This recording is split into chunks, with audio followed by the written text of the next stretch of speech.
அந்த நேரத்தில் நீ எதற்கு அங்கு சென்றாய்? நாட்டிய நிகழ்ச்சிக்கு அழைப்பு விடுப்பதற்காக. நள்ளிரவிலா? நீ நாட்டிய நிகழ்ச்சிக்கு அழைப்பு விடுக்கச் செல்லவில்லை, கேளிக்கை விருந்துக்கு ஏற்பாடு செய்ய சென்றிருக்கிறாய்.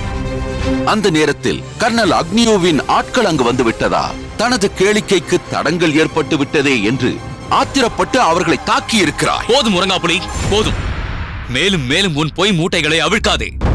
வீணாக என் பொறுமையை சோதிக்காதே. அப்படியாப்பா? அப்படியானால் ஒரு ஆடலரசியின் வீட்டில் உனக்கு என்ன வேலை அப்பா? ஏன், வேறு ஏதாவது வேலை இருக்கக்கூடாதா? இருக்கவே முடியாது. இருந்தால் இரண்டே வேலைதான் இருக்க முடியும். ஒன்று மாப்பிள்ளையாக இருக்கும் வேலை, அல்லது சுந்தரிக்கு தரகராக இருக்கும் வேலை. என்னடா சொன்னாய்?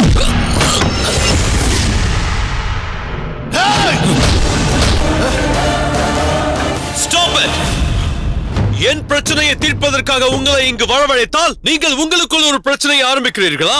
நீங்கள் சண்டையிட்டுக் கொள்ள இது ஒன்றும் பட்டமங்கலமோ பாகனேரியோ அல்ல.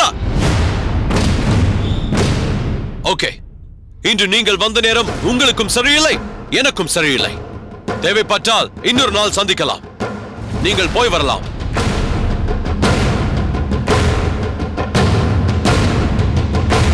அதப்பா, வா போகலாம். நில்வாளுக்கு வேலை. நீயாவது ஒரு நல்ல முடிவை சொல்லிவிட்டு போ. எந்த இடர்வரினும் ஏற்க தயார். ஆனால் மருது பாண்டியர்களை காட்டிக் கொடுக்க மாட்டேன். வாதம். கானோ, இப்படி சொல்லிவிட்டு போகிறார்கள்? போகட்டும் போகட்டும். இவர்களையா நம் வழிக்கு கொண்டு வர முடியாது. பட் ஒன் திங் மார்க், நமது பலம் நமது படையிலும் படை கலன்களிலும் இல்லை. இதோ இவர்களை போன்றவர்களின் ஒற்றுமையற்ற பலகீனத்தில் தான் இருக்கிறது.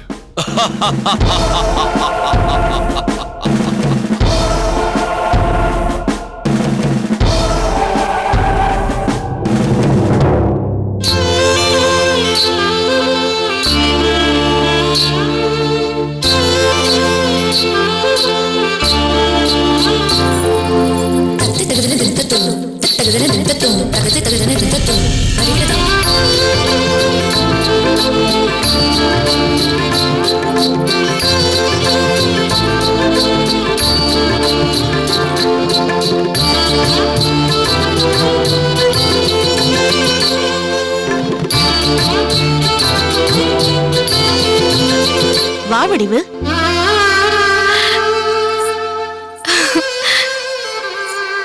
அக்கா,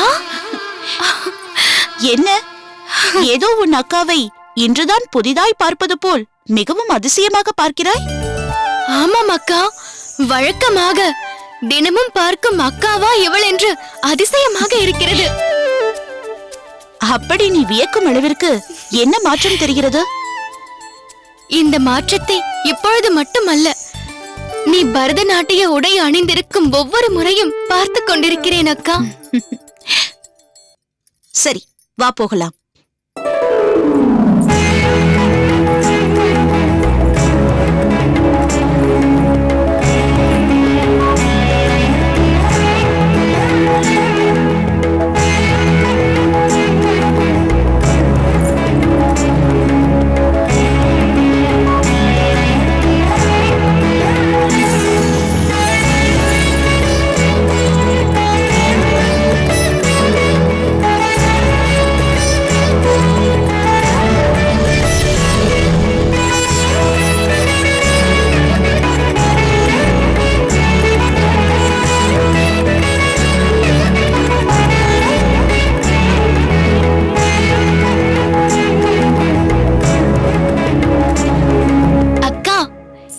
நடன உடையை நீ அணிந்த மறுகணமே உன் அழகு பன்மடங்காக கூடி விடுகிறது.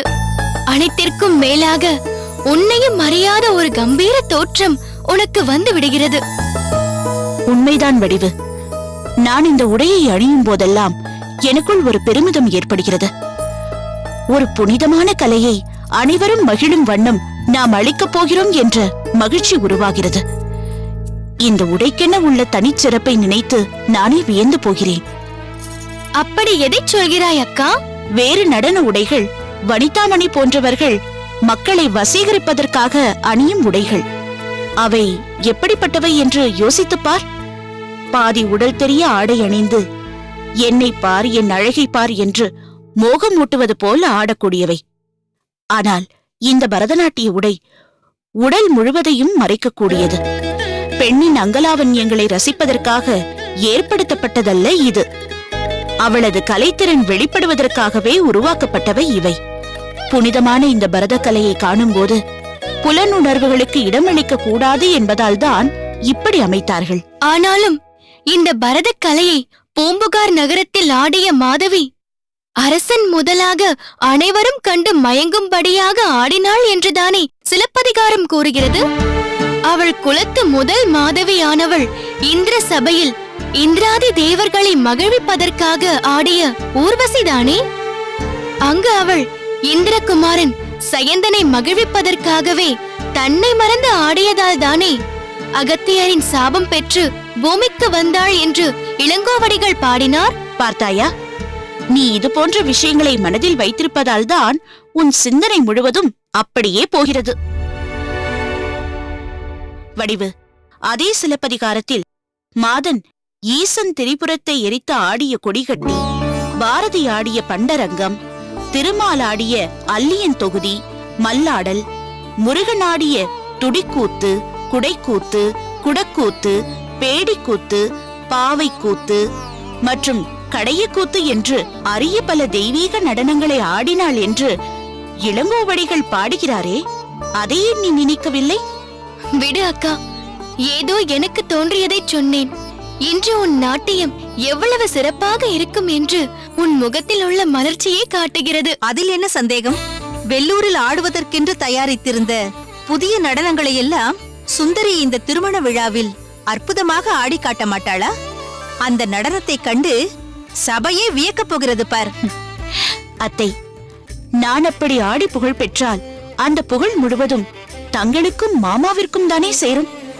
சிறு வயதிலேயே தாய் தந்தையரை இழந்துவிட்ட எங்களுக்கு நீங்கள்தானே தாயாகவும் தந்தையாகவும் இருந்து காப்பாற்றினீர்கள்.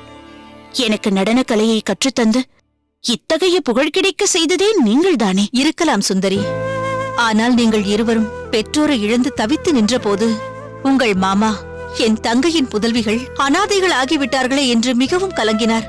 அப்போது நான் அவர்களின் தாய் மாமனான நீங்களும் நானும் இருக்கும் பொழுது இவர்கள் ஏன் அனாதையாக வேண்டும், நம்மோடு அழைத்து செல்வோம் என்றேன். லலிதாங்கி, இந்த வார்த்தை உன் வாக்கிலிருந்து வர வேண்டும் என்பதற்காகத்தான் நான் அப்படி சொன்னேன். இப்போது நீயே சுந்தரியையும் வடிவையும் ஏற்றுக்கொண்டதால் எனக்கு இனி அவர்களை பற்றிய கவலையே இல்லை என்றார். சிறுமிகளான நீங்கள் இருவரும் எங்களோடு வந்துவிட்டீர்கள். அத்தை, கடலில் விழுந்து தவிப்பவர்களுக்கு ஒரு துடுப்பு கிடைத்தால் போதும் என்பார்கள். ஒரு கப்பலே கிடைத்துவிட்டால் எப்படி இருக்கும்? அந்த நிலையில்தானே நாங்கள் இருந்திருப்போம். உண்மைதான் சுந்தரி. அப்போது நாங்கள் நடத்திய நடனசாலை மிகவும் பரபரப்பாக புகழோடு விளங்கிக் கொண்டிருந்தது. தினமும் பல மாணவர்கள் வந்து நடனம் பயின்றார்கள். அப்போது நீ மட்டும் அதை மிகவும் ஆர்வமாக பார்த்து கொண்டிருப்பாய். பிறகு தனியே சென்று தானே ஜதி சொல்லிக் கொண்டு ஆடிக்கொண்டிருந்தாய். அதை ஒரு நாள் பார்த்துவிட்ட நான், உன் உதிரத்திலேயே கலை உணர்வு ஓடிக்கொண்டிருக்கிறது, உன் உடலிலேயே நடனக்கலை படிந்திருக்கிறது என்பதை புரிந்து கொண்டேன். அன்றே உனக்கு நான் பயிற்சி தர தொடங்கிவிட்டேன். அதனால்தானே அத்தை நான் நடனக்கலையில் புகழ் பெற முடிந்தது. இருந்தாலும் எங்களிடம் நாட்டியம் கற்றுக்கொண்டிருந்த எல்லோருமே இப்படி நடனசாலிகள் ஆகிவிடவில்லையே. ஏதோ சிலர்தான் அரங்கேற்றம் வரை வந்தார்கள். அவர்களிலும் ஒரு சிலர்தான் புகழ் பெற்றார்கள். அதையடுத்து சில நாட்களில் ஆங்கிலேயர்களின் படையெடுப்பால் பல பாதிப்புகள் ஏற்பட்ட போது நமது நடனசாலையும் பாதிக்கப்பட்டது. இதற்கிடையில் நீ உன் தனித்திறமையால் புகழ் பெற்றுவிட்டாய். இனி உங்கள் வளர்ச்சியே போதுமானது என்று நாங்கள் எங்கள் நடனசாலையை கலைத்து விட்டோம். அத்தை, இந்த நேரத்தில் நீங்கள் இதையெல்லாம் சொல்வது எனக்கு மிகுந்த உற்சாகத்தை தருகிறது. நான் எவ்வளவு பொறுப்புணர்ச்சியோடு நடந்து கொள்ள வேண்டும் என்று சுட்டிக்காட்டுவது போல் இருக்கிறது. அத்தை, இன்றைய நடனத்தில் சுந்தரி எல்லோரையும் பிரமிக்க செய்துவிட்டாள் என்று சொல்லும்படி பிரமாதமாக ஆடுகிறேன் பாருங்கள். அதில் என்னப்பா சந்தேகம்? இன்று மட்டுமல்ல, என்றுமே எங்குமே நீ அப்படித்தான் ஆடிக்கொண்டிருக்கிறாய்.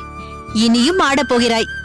யாரோ ஒரு அக்னியோ உன் ஆட்டம் நடக்கக்கூடாது என்று தடுத்துவிட்டால் அது நடக்காமல் போய்விடுமா? அந்த அக்னி கோட்டையை கடந்து சென்று நீ உன் கலைத்திறனை உலகறிய செய்ய போகிறாய். அப்படி சொல் லலிதாங்கி. நீ பேசிக் கொண்டிருந்ததை கேட்டவுடனே வந்த வேகம் நிதானமாகிவிட்டது. எங்கு சென்று விட்டு வருகிறீர்கள்? மேனா மெய்யண்ணா வீட்டிற்கு தான்.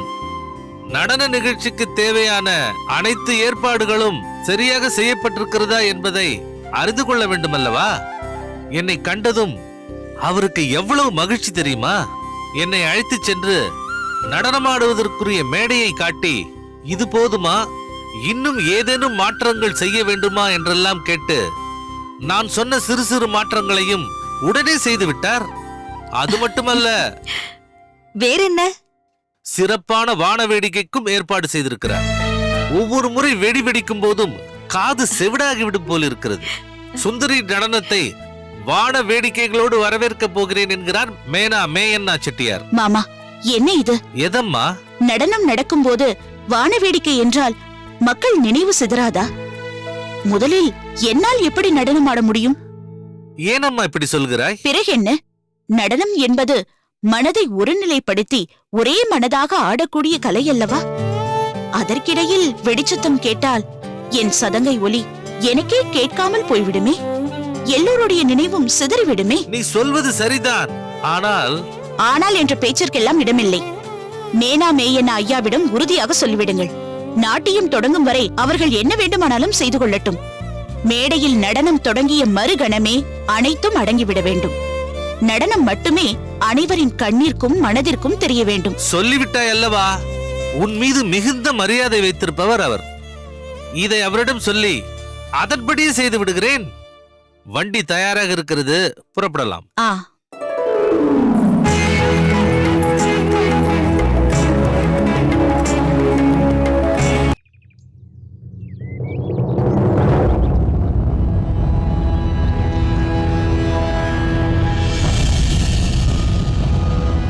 அதப்பா,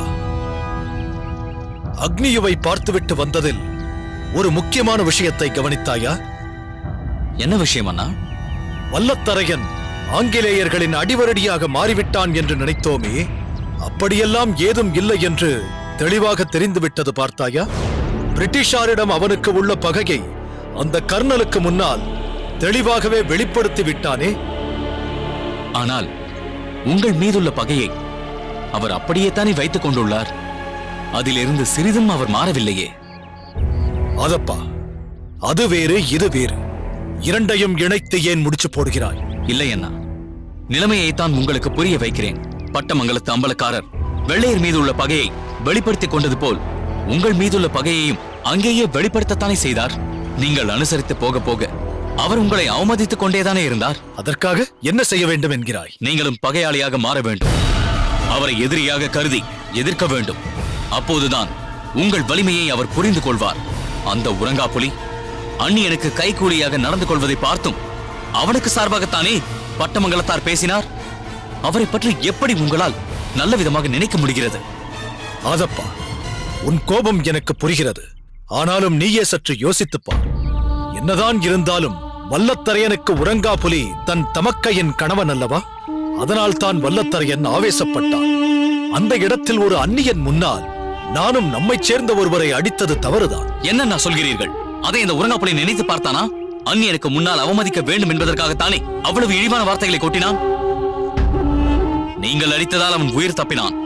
இல்லையேல் அவன் என் வாளிற்கு இரையாகி இருப்பான். நீ சொல்வதெல்லாம் சரிதான். ஆனால் நான் ஒரு நாட்டின் அம்பலக்காரர் என்ற பொறுப்பில் இருப்பவன். அதனால் பொறுமையை கடைபிடித்திருக்க வேண்டும். எனது பொறுமையை சோதிக்கும்படியாக அந்த உறங்கா புலி என்னை அவமதித்து பேசியது தாங்காமல் அவசரப்பட்டு ஆத்திரப்பட்டு என்னையும் மீறி உறங்கா புலியை அறைந்து விட்டேன். அது வல்லத்தரையனின் கோபத்தை எரியும் நெருப்பில் எண்ணெயை ஊற்றுவது போல் மேலும் தூண்டிவிட்டது. வேண்டாம் அண்ணா, அதை பற்றி எத்தனை முறை பேசினாலும் அதன் பாதிப்பு உங்கள் மனதை விட்டு போக போவதில்லை. இந்த பேச்சை இப்போதைக்கு விட்டு விடுவோம். அதப்பா, திருக்கோட்டியூர் வரை வந்துவிட்டோம். அப்படியே போகும் வழியில் அந்த சுந்தராம்பாளை பார்த்து நம் தங்கை கல்யாணிக்கு நாட்டியம் கற்றுக் கொடுப்பதற்கான ஏற்பாடுகளை செய்துவிட்டு போகலாமே. அண்ணா, அந்திசாயம் நேரமாகிவிட்டது. சுந்தராம்பாள் வீட்டை அடைவதற்கு முன் நிச்சயம் இருட்டிவிடும். இரவு நேரத்தில் அங்கு போவது சரியாக இருக்குமா? அப்படியென்றால் பகலில் போனால் தவறில்லை என்கிறாயா? ஒரு நாட்டியக்காரி வீட்டிற்கு எப்போது போவது என்றாலும் அது இழுக்குதான்.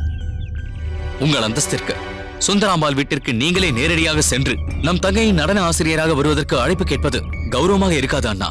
இதில் என்ன கௌரவம் இருக்கிறது அதப்பா? இதோ கர்னல் அழைத்தான், அவனிடத்திற்கு போனோம். அதில் போகாத கௌரவமா ஒரு தமிழ் கலையரசி வீட்டிற்கு போவதால் போய்விடும்? அந்நியனை சந்திக்கச் சென்ற நாம் நம்மை சேர்ந்தவர்களை சந்திக்கச் செல்ல ஏன் தயங்க வேண்டும்? சரி அண்ணா, தங்கள் யோசனைப்படியே சுந்தரியின் வீட்டிற்கு போகத்தான் வேண்டும் என்றாலும் இப்போது இருக்கும் மனநிலையில் இப்படியே போவது சரியாக இருக்காது. நாளை போகலாம். இல்லை யாதப்பா, இப்போதுள்ள சங்கடமான சூழ்நிலை மாறுவதற்கு இதுதான் சரியான வழி. மன உளைச்சலை நீக்கும் மாமருந்து கலை ஒன்றுக்குதான் இருக்கிறது. அதனால் நாம் அங்கு போகத்தான் வேண்டும். நான் இவ்வளவு பிடிவாதமாக சொல்வதற்கு ஒரு காரணம் இருக்கிறது. என்ன காரணம் அண்ணா? தங்கை கல்யாணிக்கு நான் உறுதியளித்து விட்டேன். இன்று எப்படியும் சுந்தராம்பாளை பார்த்து உனக்கு நாட்டியம் கற்றுத்தர ஏற்பாடு செய்கிறேன், முடிந்தால் கையோடு அழைத்தும் வருகிறேன் என்று வாக்கு கொடுத்து விட்டேன். தங்கையிடம் ஒரு வார்த்தை சொல்லி என்றைக்காவது அதை நான் மறந்ததுண்டா? இல்லை செய்ய தவறியதுதான் உண்டா? அண்ணா, கல்யாணியின் திருமணத்தை மனதில் கொண்டு நாட்டியம் கற்றுத்தருவது அவசியம் இல்லை என்றுதான் எனக்கு தோன்றுகிறது. அவள் முன்பே ஒருமுறை நாட்டியம் கற்றுக்கொள்ள முயற்சி செய்து வேண்டாம் என்று விட்டுவிட்டாள். அப்போது நீங்கள் கட்டாயப்படுத்துவதால் தான் அதை கற்க வேண்டும் என்ற நிலைக்கு ஆளாகி இருக்கிறாள். நீ அப்படியா நினைத்துக் கொண்டிருக்கிறாய்? உன் தங்கையை நீ புரிந்து கொண்டது அவ்வளவுதானா ஆதப்பா? அவள் ஆழ் மனதில் நாட்டியம் கற்க வேண்டும் என்ற ஆசை நீண்ட நாளாகவே இருக்கிறது. இல்லை என்றால் காடையிடமெல்லாம் நாட்டியம் கற்றுக்கொள்ள முயற்சி செய்வாளா? கல்யாணியின் ஆசையை என் ஆசையின் மூலம் நான் நிறைவேற்றப் போகிறேன். நீங்கள் இவ்வளவு தூரம் பேசும்போது நான் எப்படி அதை மறுக்க முடியும்? உங்கள் விருப்பப்படியே செய்யலாம்.